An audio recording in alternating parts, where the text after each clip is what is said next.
Alhamdulillah, salatan wassalamu ala Rasulillah wa ala alihi wa sahbihi wa amma ba'du.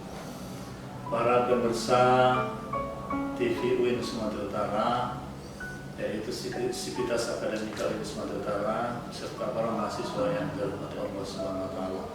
Alhamdulillah, sampai dengan hari ini kita diberikan kesehatan oleh Allah Subhanahu wa Ta'ala. Mudah-mudahan kesehatan senantiasa bersama kita. Terutama hari ini kita masih dihadapkan pada tantangan wabah COVID-19. Mudah-mudahan dengan berkah Ramadan kita bisa melewatinya dengan aman, sehat, walafiat. Amin, amin, ya mujibas sa'ilin. Para pemirsa yang saya muliakan, sesuai dengan program UIN Sumatera Utara, yaitu Ramadan in Kampus, saya mendapat tema bagaimana rumusan filsafat Islam tentang Wahdatul Ulum. Wahdatul Ulum adalah sebagai kata kunci dalam pengembangan keilmuan UIN Sumatera Utara hari ini, yaitu sebuah paradigma bahwa ilmu itu sebetulnya satu. Wahdatul Ulum itu suatu prinsip bahwa ilmu itu satu, tidak ada dikotomis dunia akhirat, ilmu umum dan ilmu agama. Itulah yang menjadi semangat UIN, dan karena itu topik ini akan kita lihat dari berbagai perspektif, dan saya mendapat giliran dalam perspektif filsafat Islam. Para pemirsa TV UIN yang saya muliakan, sebagaimana kita maklumi bahwa filsafat Islam adalah ilmu yang mengkaji segala sesuatu sesuai dengan kenyataannya.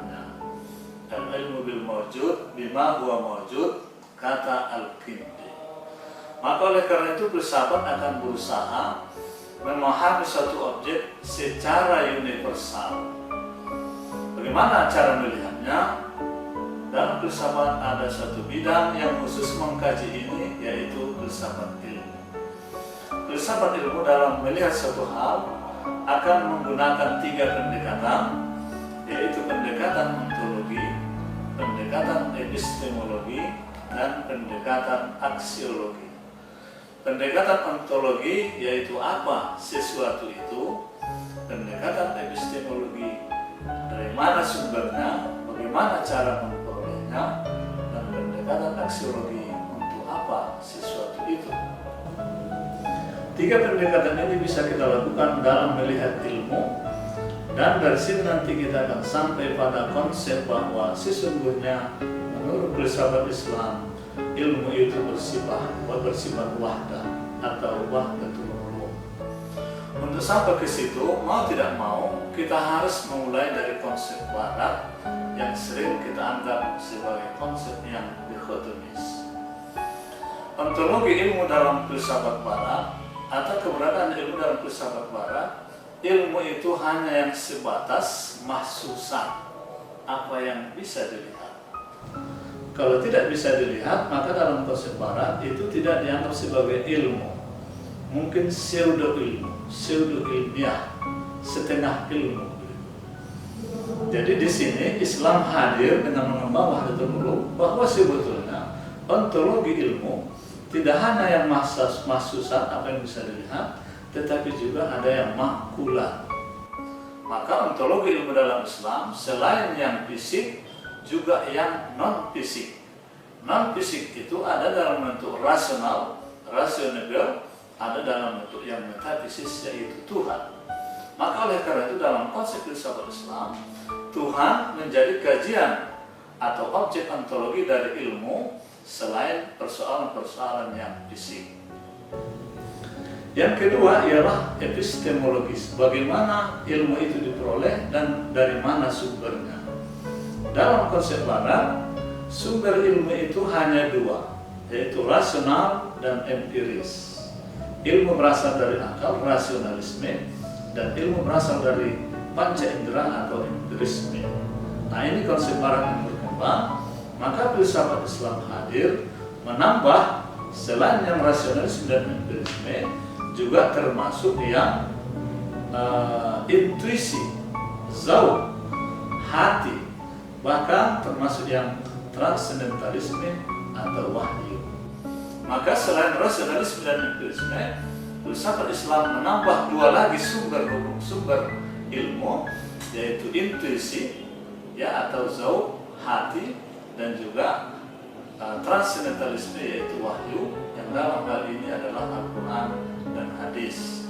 Maka dengan demikian terdapat 4 sumber: rasionalisme, empirisme, intuisisme, dan transcendentalisme. Demikian juga dalam hal aksiologi.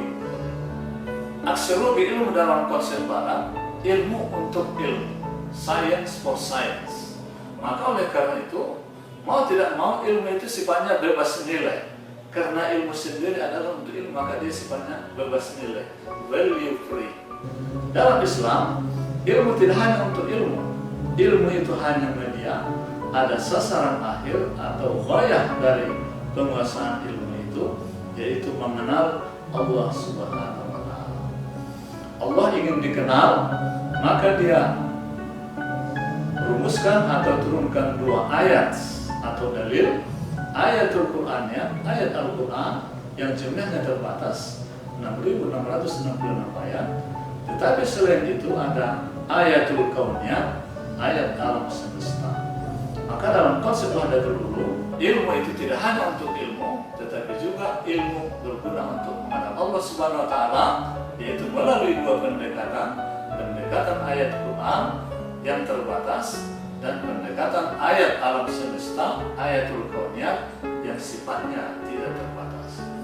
Para pemirsa TV UIN Sumatera Utara yang saya hormati, maka dalam konsep atau dalam pandangan filsafat Islam, wahdatul ulum itu dia harus menyatu, baik dalam ontologi maupun epistemologi maupun dalam aksiologi. Dengan 3 pendekatan itu akan kita peroleh rumusan ilmu yang wahdah, yang satu, yang tidak terpisah, yang tidak dikotomis.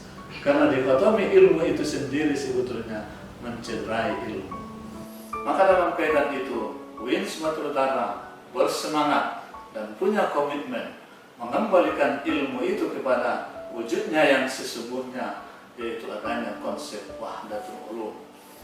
Maka dalam kaitan itulah dilakukan berbagai cara, di antaranya lah Islamisasi. Islamisasi artinya mengislamkan teori-teori barat yang tadi disebutkan itu, sehingga sejalan dengan ajaran Islam. Pendekatan yang kedua adalah naturalisasi, yaitu mengembalikan ilmu itu kepada wujudnya yang sebetulnya, yaitu ilmu yang holistik, universal, dan tidak parsial. Dan pendekatan yang ketiga, apa yang disebut dengan ayatisasi, mencoba memberikan konsep-konsep ajaran dasar Al-Quran terhadap berbagai persoalan yang dihadapi manusia. Maka oleh karena itu, tidak ada lagi istilah ilmu umum dan ilmu agama.